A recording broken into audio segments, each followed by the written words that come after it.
sitting in front of our field right now. Our new excavator is just coming down the road and we're just gonna unload it in the field and start taking down some trees.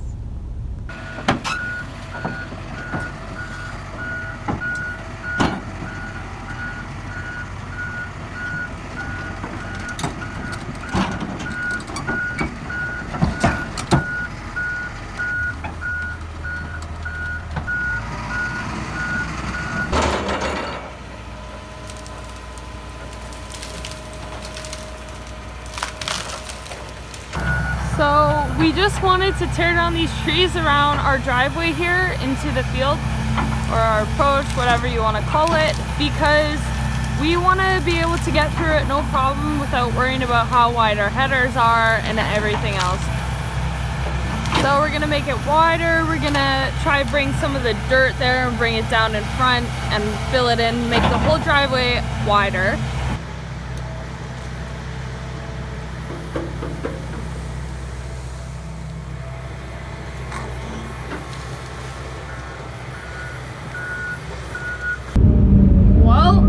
Going to tear down my first tree. These trees are strong. You know, this isn't going too bad actually.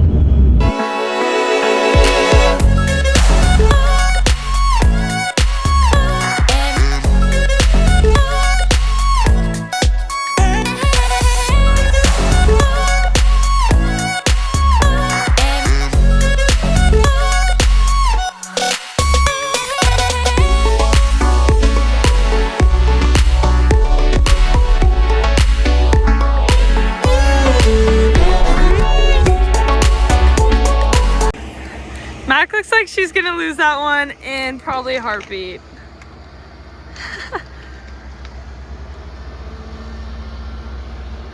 Oh my, I'm actually kind of impressed.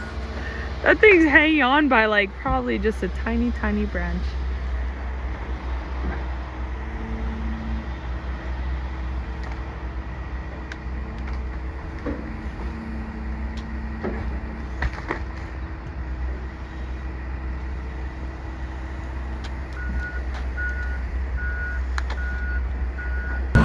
So from that tree line, you can see that pile right there, and we did all the way up to that far pile over there. You can see where we finished on the ground there, but we wanted to get rid of this tree line because it quite literally goes through the middle of our field, and so it was quite inconvenient to always have to go around it. So I'm standing in front of our anhydrous tank. It's kind of exciting because in Saskatchewan we never did deal with anhydrous, but we're getting a new delivery of it today, and it's nitrogen that you put on in a liquid form instead of putting it through your planter. You actually do it separately. It's a lot cheaper, however it's a lot more dangerous. We also have the right tools for it, and that's why we do it. They've just always done it, and so we're gonna continue that.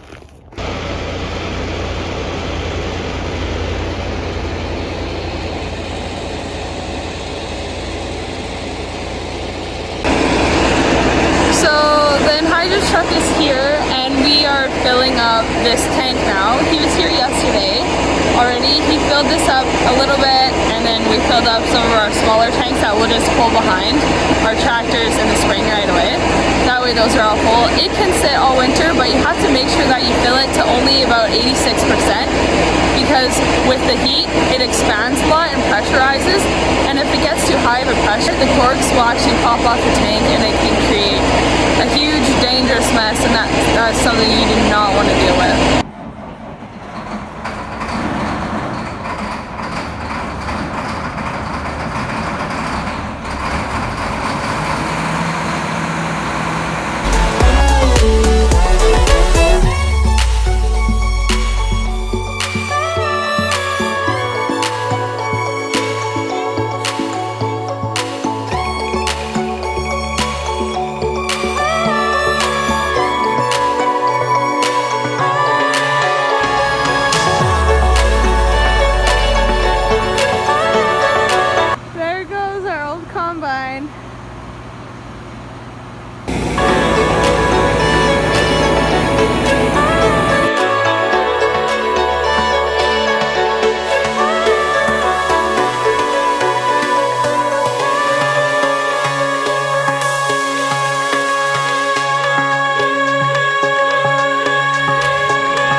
Quas combine just delivered. And something kind of cool about it is it's got our farm name on the back.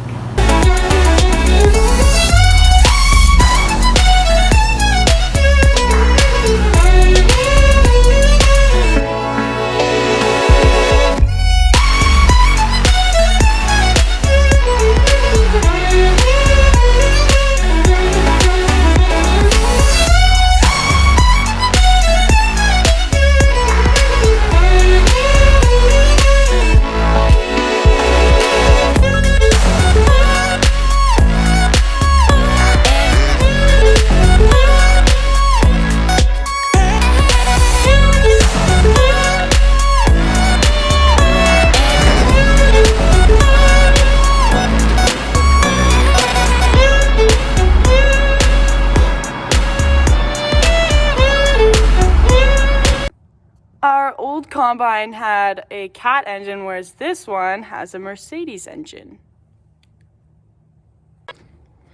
So this is called a dynamic cooling system. So it just sucks in air, cools the engine, spits air out at the side. This screen catches all the dust, and this is actually a vacuum. So this screen is spinning and the vacuum is always cleaning the screen, and the vacuum just spits it out the back. So this was our old combine. It's I'm pretty sure a 2013, and it's a 760, and this one is a 2017 780. They have similarities, but they also have their differences, and Dad just went through the differences with us, and so we'll try and remember and go through them with you.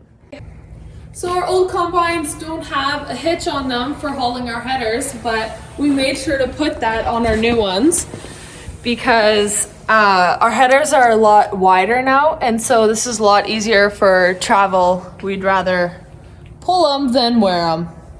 So in this combine, we decided to put in the John Deere GPS. So we did the Starfire 6000 receiver, and then we also decided to do the 4240 John Deere display. So the reason that we switched to a John Deere GPS system instead of our old one that we used, which was a Tremble, is because the Trembles were having a lot of problems in the field with just cutting out, and we would have lots of satellite drift, and so you'd be going and you'd be leaving a big gap because your satellite's drifted and then the GPS is messed up. Anyways, so these ones my dad has used in the past, and he really liked them and never had many problems with them. But the difference between these two, the Tremble and the John Deere, is our John Deere one is just for steering, so it won't be data collecting like our Tremble one. We also really like how the John Deere is a lot simpler than our old ones. So although we're getting rid of the Tremble GPS systems in our combines, we're going to leave them in our quad tracks because we don't have problems with them in those. So with this combine, it's a 780. It's got 570 horsepower and 500 used thrashing hours. In our old combine, we had the Sunnybrook cylinders and the Sunflower kit, and we actually really like them, so we decided to put them in with our new combines. It's just more consistent. So we got Terra tracks on both of them, and we really love the tracks because our fields get super muddy, and we also find it a lot smoother in the fields. Okay, so we realized we didn't film an outro, and so this is us saying bye. Thanks for sticking it out to the end of the video and supporting us. See you next time. Yeah.